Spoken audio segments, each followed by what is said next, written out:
Chapitre 33. Depuis combien de temps s'était-il lancé dans la construction de ce navire, Pêcheur et lui?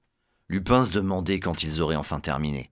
Il n'en voyait pas le bout et ne cherchait pas à comprendre les différentes opérations auxquelles il se livrait. Il se sentait démotivé par l'ampleur de la tâche. Chaque matin ressemblait aux autres. Lupin marchait le long des plages et glanait tout ce que le maelstrom y avait déposé, afin que Pêcheur puisse y faire son marché. Il se servait d'éléments disparates pour fabriquer des outils et machineries dont Lupin ne devinait pas l'usage. Le reste du temps, il abattait des arbres, hissait leurs troncs jusqu'au chantier, scie au sommet rocheux de l'île. Enfin, la journée se concluait sur un repas concocté avec ce que Pêcheur trouvait, mais toujours des produits de la mer. Lupin se nourrit de choses qu'il n'aurait jamais pensé manger et goûta des saveurs qu'il n'aurait jamais cru apprécier. D'ailleurs, il ne les aimait pas, mais la faim aidait. La forme du bateau qu'il construisait lui évoquait les suppositoires que des herboristes vendaient parfois au marché de Crugny dans son ancienne réserve.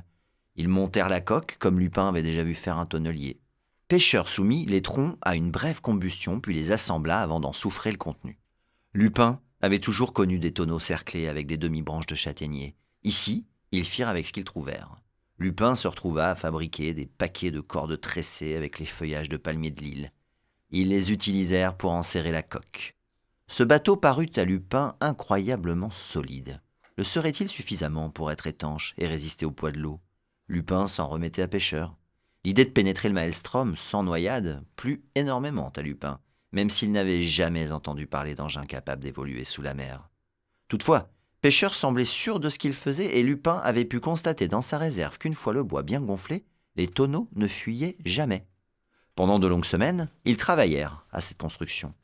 Pêcheur se révéla très minutieux, voire maniaque. Il traquait la moindre fissure sur la coque du navire ovoïdal pour la reboucher avec un goudron qu'il avait confectionné lui-même. Lupin s'inquiétait. Il ne restait qu'un bosquet d'arbres intacts sur cette île, pourtant verdoyante à leur arrivée. Comme s'il avait lu dans ses pensées, Pêcheur s'écria « Fini! On part ce soir à la fraîche !» Lupin n'en crut pas ses oreilles. « C'est vrai? Je veux dire, c'est génial! Je vais enfin pouvoir retrouver Célène. Mais il faut encore qu'on le redescende. Comment on procède? » « Le redescendre? Pour le mettre à l'eau? Le mettre à la baille? Pourquoi faire, Kono? Pour qu'il flotte. » Pêcheur se plaça une main sur sa bouche. « Oh le bredin! Oh le gourgandin! Mais on ne va pas du tout sur la mer! On part dans cette direction !» Il montra le ciel. « Ah bon?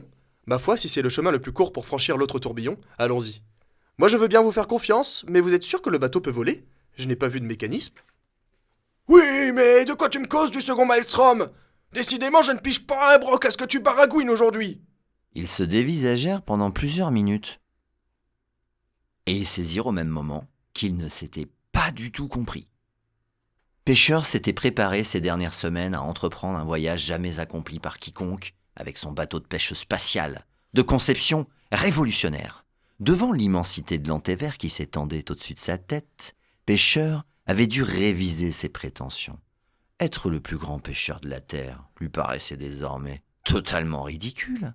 Il restait tant à faire, tant à voir depuis qu'il avait réalisé que des fleuves coulaient dans l'espace. Cela signifiait aussi qu'il devait y flotter des mers spatiales et peut-être d'autres planètes, des lunes aquatiques et peut-être même des galaxies entièrement faites d'eau. Il y avait tant à pêcher. Il voulait désormais devenir le plus grand pêcheur de l'Antévert. Il aurait aimé emmener son apprenti, mais ce dernier ne semblait définitivement pas d'accord. Le pauvre comptait repartir en radeau, traverser le second maelstrom. « Il va encore se noyer, cette andouille. Dommage. L'été prometteur. » pensa Pêcheur. Chapitre 33, première. Je me suis un peu...